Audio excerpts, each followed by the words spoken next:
Ahí está. No, eso es perfecto. Y va más allá de que sea un caso extremo o no. Por ahí en los casos extremos se ve mucho más la eficacia de una política fiscal o monetaria o no. Pero hasta en el caso tradicional eso es importante. Ustedes ahí lo que tienen que tener en claro, nosotros cuando estamos analizando el modelo ISLM, estamos analizando en conjunto el mercado de bienes y servicios y el mercado de dinero, ¿sí? De esa interacción surge un punto de equilibrio que determina la tasa de interés y el nivel de ingreso de equilibrio de esa economía. Y en ese puntito está tanto la oferta y la demanda de bienes y servicios está equiparada, al igual que la oferta y la demanda de dinero. Ya sea en un caso tradicional o en un caso extremo, nosotros siempre estamos en algún equilibrio y se aplica alguna política. Entonces, ahí lo que ustedes tienen que tener bien en cuenta es que las políticas que nosotros estuvimos analizando las podemos dividir en políticas fiscales o política monetaria, ¿sí? Entonces, ahí ya tenemos como los dos tipos de política que hemos estado estudiando. Cuando nosotros nos referimos a una política fiscal, los instrumentos de esa política son básicamente los impuestos y el gasto público. Entonces, siempre que se les diga, por ejemplo, política, no sé, por ejemplo, ¿qué tipo de política fiscal llevaría a cabo para tal cosa? Ustedes ya saben que ahí tienen que ver si suben o bajan impuestos o gasto público, ¿sí? Porque esas son las herramientas de la política fiscal. Y va a correr solo la IS. Perfecto, va a desplazar, la única curva que se me desplaza cuando aplico una política fiscal es la IS. Después, por supuesto, se va a mover el punto de equilibrio y va a haber un movimiento por sobre la otra curva. Pero la que se va a desplazar es la curva IS.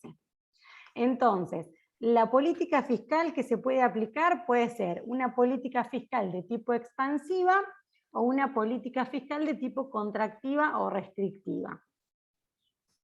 Si voy muy rápido o no se entiende algo, me interrumpen y lo volvemos a ver. Entonces, cuando yo aplico una política fiscal expansiva, estoy disminuyendo impuestos y o aumentando el gasto público. ¿Por qué digo y o? Porque si yo aumento el gasto público, es una política fiscal expansiva. Si bajo los impuestos, es una política fiscal expansiva y puedo a su vez hacer las dos cosas a la vez. Puedo subir el gasto público y bajar impuestos, ¿sí? Entonces, eso es política fiscal expansiva. La IS, nosotros estamos en un gráfico donde tenemos la tasa de interés en el eje Y y en el eje X tenemos el nivel de ingreso, ¿sí? Entonces, vieron que la curva IS tiene pendiente negativa justamente por lo que estuvimos viendo de esta relación inversa que tiene la inversión con la tasa de interés, ¿sí? Entonces la pendiente es negativa, la tenemos de esta manera. Cuando nosotros tomamos una política fiscal expansiva, esa curva IS se desplaza hacia arriba, ¿sí? Porque yo estoy o disminuyendo impuestos o aumentando gasto público, pero con cualquiera de esas dos opciones, ¿qué sucede con el nivel de ingreso? Piensen, por ejemplo... El nivel de ingreso aumentaría. Aumenta, porque piénsenlo de esta manera, si yo bajo los impuestos, me afecta el consumo, ¿sí? Porque me afecta el ingreso disponible. El ingreso disponible es el ingreso que me queda después de pagar los impuestos. Si mis impuestos bajan, me queda más ingreso disponible y por cada peso de ingreso disponible, yo una fracción la destino a consumo. Entonces, Pero si aumenta tenés el menos vas a gastar consumo, menos. tal cual, ¿sí? Y lo mismo con un aumento del gasto público. En el gasto público es más fácil porque se ve directo en la fórmula, consumo más inversión más gasto público, ¿sí? El aumento del gasto público también me genera un incremento en el nivel de ingreso. En cambio, cuando la política fiscal es contractiva, se contrae la curva, porque lo que yo estoy haciendo cuando aplico una política fiscal contractiva es aumentar los impuestos y o disminuir el gasto público. Entonces sucede, digamos, lo opuesto a lo que hablábamos recién, qué ocurre con la política fiscal expansiva. Entonces, O sea, la curva se corre hacia la izquierda y hacia hacia abajo. abajo, tal cual. Sí. Por supuesto que yo acá se los estoy analizando con la IS, que es en la que impacta la política fiscal directamente. Ustedes Sí, va a están tener en un un nuevo punto de mercado, equilibrio. claro, entonces después va a haber un movimiento por sobre la curva LM ascendente, si la política fiscal fue expansiva o no. Otra cosa también que tienen que tener en cuenta, por ejemplo, a veces en finales hay algún tipo de múltiple choice, por ejemplo, donde se les puede decir, partiendo de una situación de equilibrio inicial en el mercado de bienes y servicios, el gobierno decide la aplicación de tal política, o hasta a veces una aplicación conjunta, ¿sí? Entonces, cuando es una política, por ejemplo, una política fiscal expansiva, ahí generalmente no caben dudas, porque ¿qué pasa? Yo le estoy diciendo, una política fiscal expansiva nos desplaza la curva IS hacia arriba, pero la política fiscal expansiva puede ser que yo aumente un 5% el gasto público, o puede ser que yo triplico el gasto público, o sea, la magnitud del desplazamiento va a depender de la magnitud en la que varío el gasto público, los impuestos, si los subo, los bajo mucho o poco, ¿sí?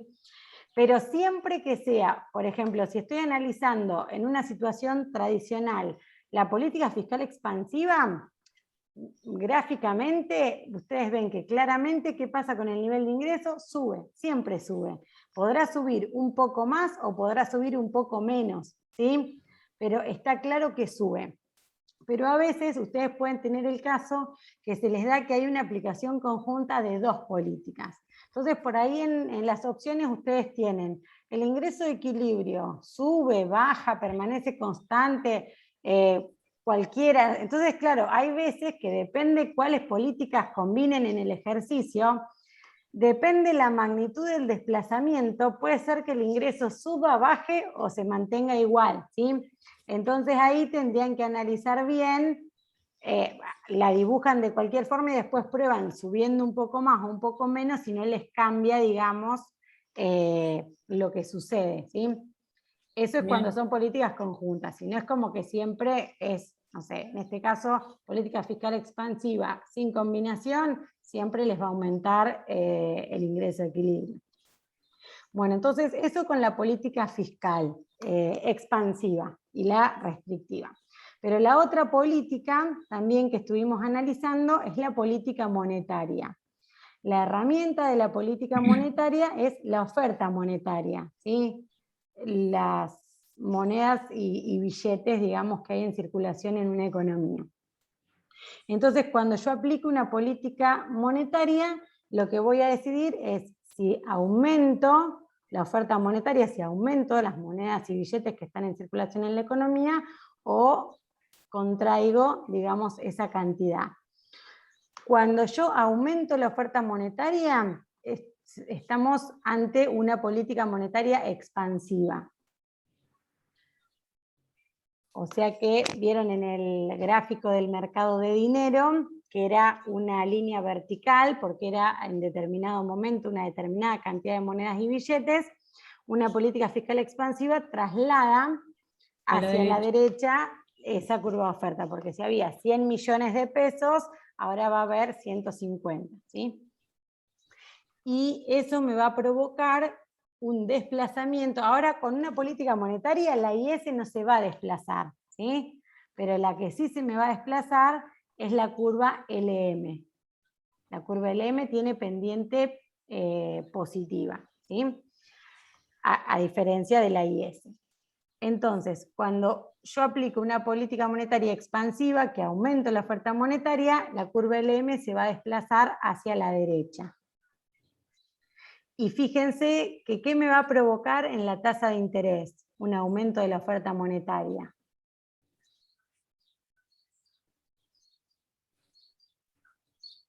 Es re difícil sin el pizarrón. ¿Cómo? Repetime. Cuando yo aplico una política monetaria expansiva que aumento la oferta monetaria y la curva LM se me desplaza hacia la derecha. Vertical hacia arriba. Bien. Ahora, la LM O sea, va a quedar tipo paralela. eso es la oferta de dinero, ¿sí?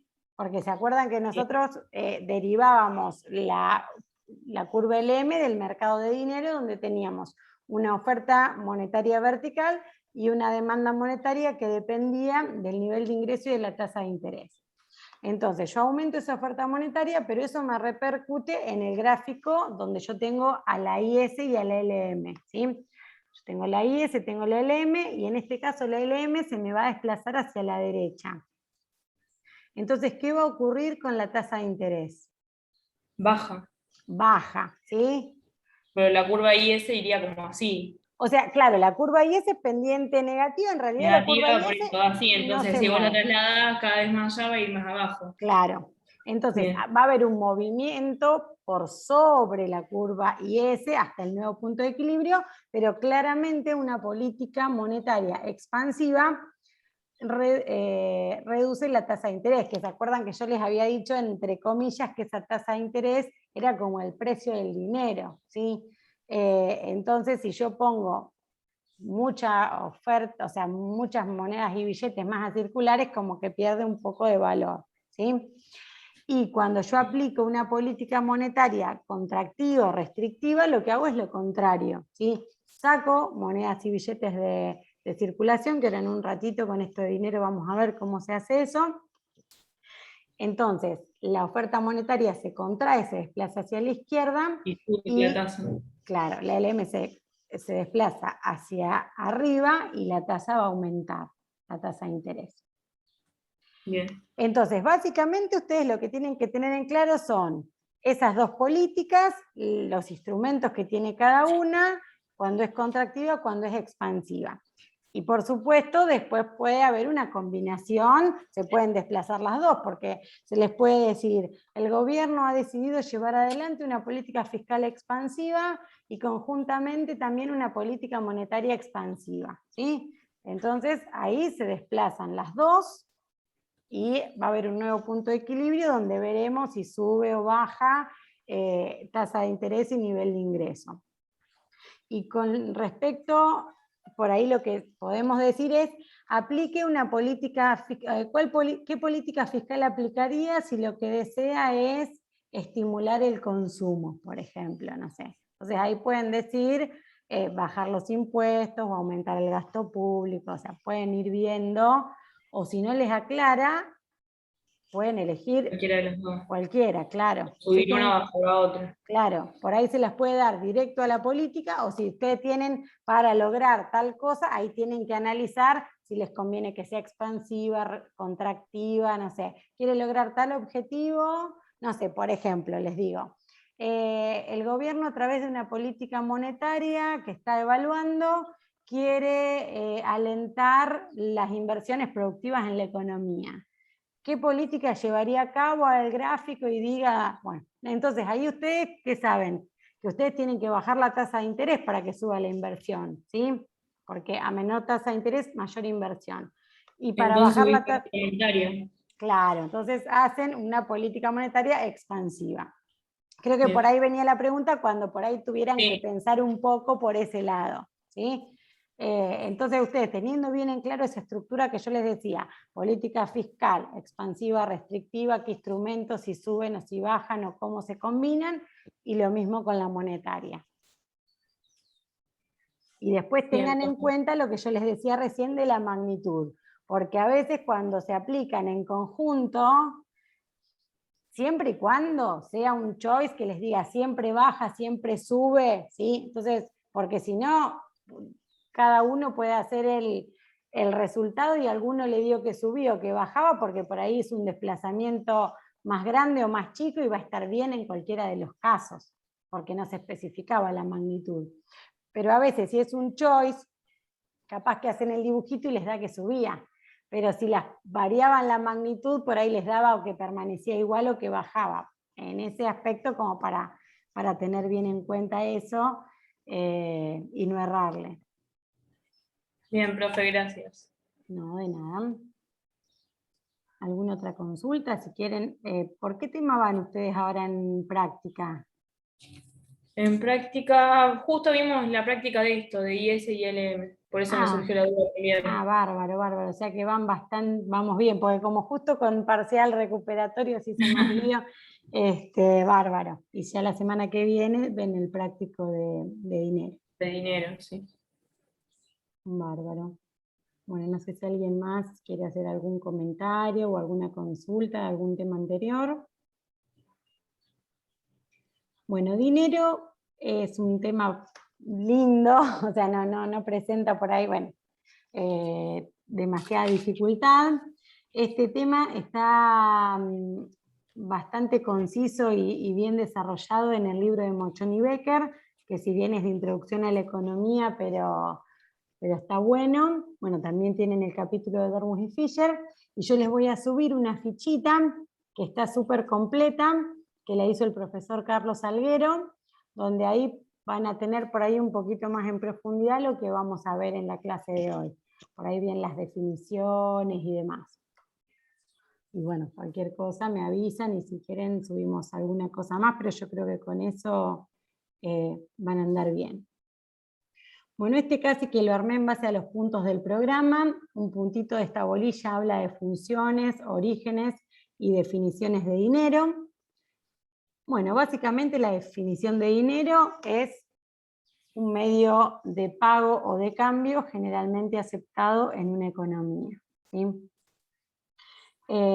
No siempre, ahí cuando habla de orígenes del dinero, no siempre existió el dinero tal como lo conocemos hoy en día, ¿sí? Hace muchísimos años no existía el dinero y se realizaba el trueque, ¿sí? Se intercambiaban unos bienes por otros. Conforme fue evolucionando la sociedad, eso empezó a tener contratiempos, ¿sí? Porque había bienes que no eran divisibles, había que haber una doble coincidencia de necesidades, bueno, y demás.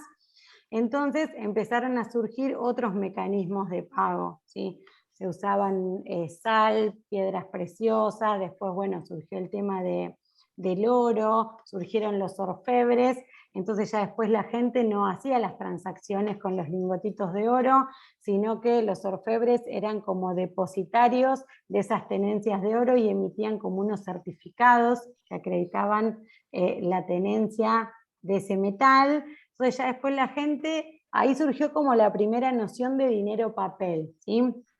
Y de ahí, bueno, evolucionó a todas las economías que hoy funcionan con los billetes y las monedas de curso legal de cada uno de los países, ¿sí? Básicamente, las funciones del dinero son servir como medio de pago o de cambio, o sea, todos lo usamos para ir a comprar algo o para pagar un alquiler o un servicio. Otra función importante es como reserva o depósito de valor. El dinero conserva su valor a lo largo del tiempo. Lógicamente, por ahí en contextos inflacionarios, es como por ahí la función que queda más desdibujada, esta de reserva o depósito de valor, porque como ya vimos, el dinero va perdiendo poder de compra, ¿sí? Bueno, también como unidad de cuenta, fíjense que cuando van al supermercado, o sea, los precios de los bienes, de los servicios están expresados en dinero, y también como patrón de pago diferido, ¿sí? Para decir, bueno, a ver, yo te voy a pagar esto en 6 cuotas, en 10 cuotas, ¿sí? A lo largo del tiempo. Bueno, las características o cualidades que tiene que tener el dinero, por supuesto que una de las más importantes es que sea de aceptación generalizada, que tenga un valor alto en relación a su peso específico, sino por ahí si nos queremos comprar algún bien caro, no sé, vamos a comprar un vehículo, tenemos que llevar muchísimo dinero, que sea divisible, que sea homogéneo. Fíjense que si bien los billetes, por supuesto que tienen diferente nominación, tenemos de 100 pesos, de 500, de 1000, de 10, pero fíjense que son todos del mismo tamaño, ¿sí? No es que los de 1000 son el triple de grandes, ¿sí? Son durables, tienen que ser fácilmente transportables, que sean de difícil falsificación, Y la que está a lo último es como la más importante, que una característica fundamental para que el dinero cumpla sus funciones es que sea de oferta limitada, ¿sí? Fíjense que es una emisión monopólica, que se decide, digamos, poner más o menos billetes en circulación, y eso es lo que le da valor al dinero, que sea de oferta limitada. Cualquier bien o mercancía que no sea de oferta limitada no tiene valor. Les pongo un ejemplo de un bien no económico, por ejemplo, el aire, o sea, es de oferta ilimitada. No le podemos poner, digamos, un valor o un precio, ¿sí? Y acá pasa lo mismo. Si cualquiera pudiera emitir los billetes, no cumpliría el rol que debe tener. Bueno, ese sería el primer puntito. Después, otro de los puntos del programa, que ya estuvimos hablando de esto en la clase pasada, se refiere a la demanda de dinero o demanda de saldos reales y los determinantes de esta demanda. Nosotros habíamos visto una función de demanda monetaria que era K por I menos H por I, donde K y H minúscula, acá no sé por qué en esto no lo puedo poner en minúscula por el tipo de letra, K y H medían de alguna manera la sensibilidad de la demanda de dinero ante cambios en la tasa de interés y en el nivel de ingreso, ¿sí? O sea que los determinantes en definitiva son el nivel de ingreso y la tasa de interés. El nivel de ingreso de manera positiva, de manera directa, a mayor ingreso, mayor demanda de saldos reales, y a menor ingreso, menor demanda de saldos reales. En cambio, fíjense que hay un menos H por I, entonces ahí vemos también una relación inversa entre la demanda de dinero y la tasa de interés, ¿sí? Y es lógico, porque que yo tenga dinero líquido, por así llamarlo, me genera un costo de oportunidad, que es lo que yo dejo de ganar por tener este dinero para comprar, para pagar, para lo que fuera, y no invertirlo en la compra de un bono que me genera un interés, ¿sí? Y después, en la partecita que habla de motivos por los que se demanda dinero, John Maynard Keynes, un economista muy importante, como que agrupó los motivos por los que la gente demanda dinero como en tres grandes grupos, ¿sí? Motivo de transacción, lo que hablábamos, una de las funciones, comprar, pagar. Motivo precaución, ¿sí?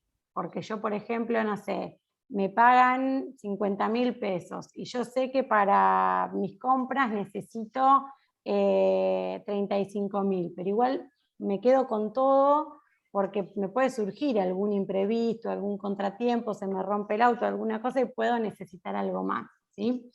Y el tercer motivo es el motivo de especulación, ¿sí?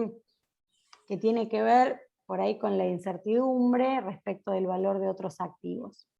Entonces, esos serían como los tres grandes motivos por los que la gente o el público demanda dinero. Voy medio rápido por ahí con esto, porque todo lo de la historia por ahí después lo leen del libro, lo más importante más o menos está, y de esto algo fuimos hablando, pero cualquier cosa que no quede clara o que necesiten profundizar un poco más, me dicen. Bueno, otra cuestión importante es el tema de velocidad de circulación del dinero, ¿sí? Que tiene que ver con la teoría cuantitativa del dinero. ¿Qué significa la velocidad de circulación del dinero? Nosotros lo que queremos calcular es la cantidad de veces que un mismo peso circula para realizar transacciones en un periodo, ¿sí? Nosotros podemos ver, vamos a suponer una economía que fabrica un solo bien, que todos esos bienes se vendieron en el periodo, no sé, se fabrican 100 unidades de un bien a 10 pesos cada una, se venden todas, o sea, el PBI fue de 1.000 pesos, ¿sí? Y probablemente no haya 1.000 pesos o más en la economía, haya menos. ¿Por qué?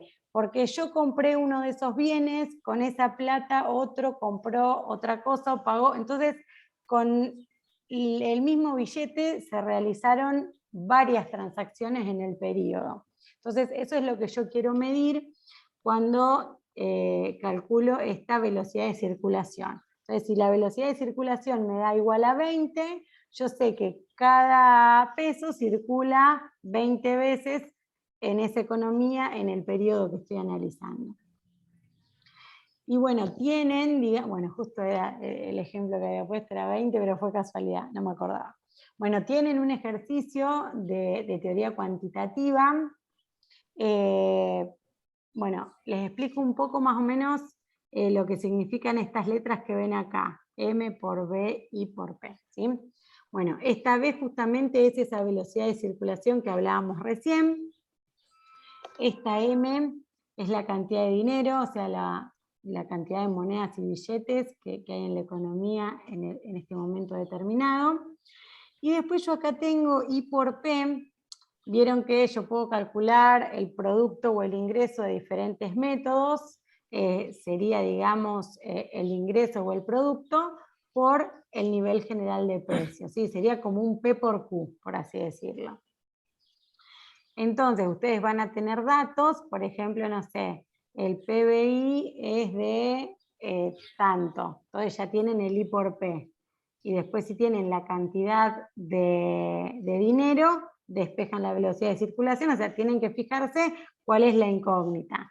En este caso era la velocidad de circulación, pero a veces por ahí se les da la velocidad de circulación y la pregunta es cuál es la cantidad de dinero que hay en la economía. ¿Sí? Entonces, despejan en función de la incógnita que se les pida. Pero básicamente la idea es que tengan en cuenta esto.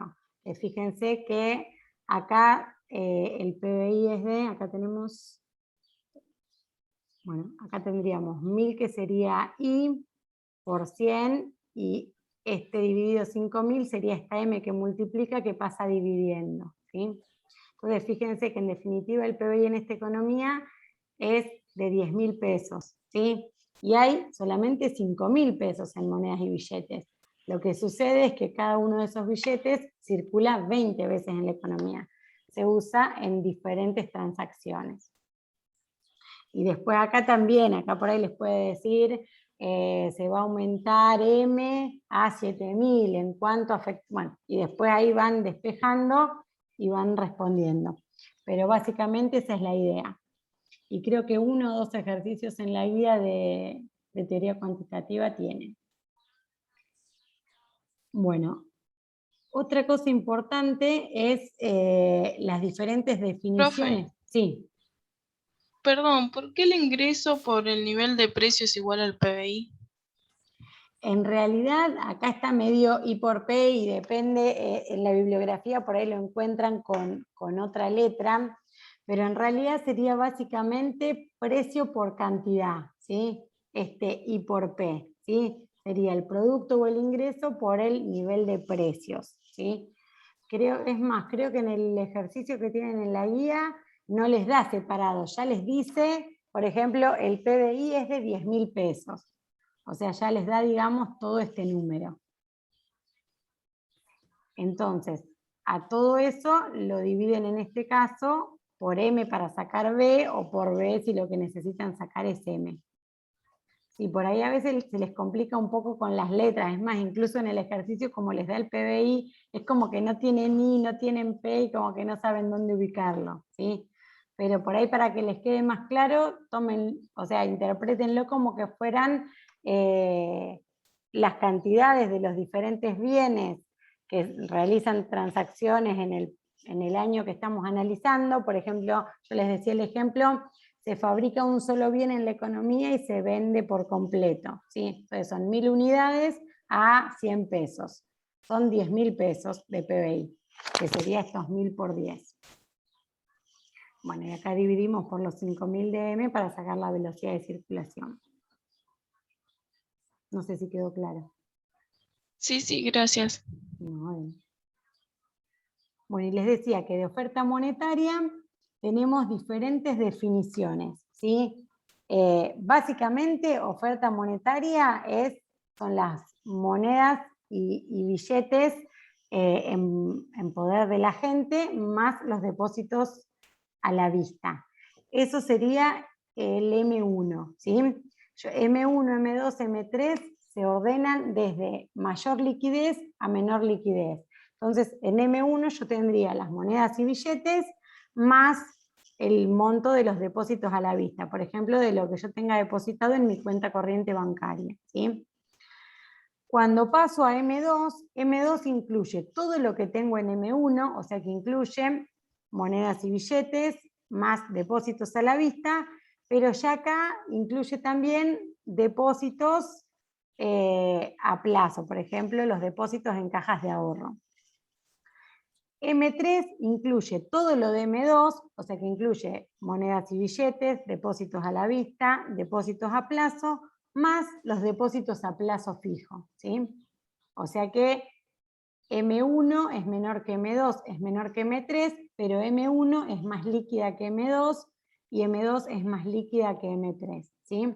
¿Por qué es más líquida? Porque fíjense, por ejemplo, en M3 que tenemos los depósitos a plazo que devengan un interés, o sea, a plazo fijo, si yo, no sé, tengo 10 millones de pesos en un plazo fijo a 6 meses y me surge una oportunidad re buena de comprarme departamentos. Yo, por más que quiera, no lo tengo líquido hasta que no se cumple ese plazo, no lo tengo disponible, ¿sí? Entonces, estamos hablando en todos los casos de oferta monetaria, solo que hago como agrupaciones de menor a mayor liquidez. Y algo importante, que acá sí por ahí quiero detenerme bien, que se refiere a creación primaria y secundaria de dinero, ¿sí? Pero vamos a seguir un poquito y cuando por ahí tengan un poco más de elementos vamos les quiero explicar bien esta cuestión de creación de dinero. Bueno, por un lado nosotros tenemos el dinero primario, ¿sí? O sea, cuando el Estado decide a través de una política del Banco Central la emisión de monedas y billetes o lo que fuera, ese dinero primario tiene que ver con, bueno, compra de oro y divisas extranjeras o conceder, emitir para conceder un crédito al gobierno.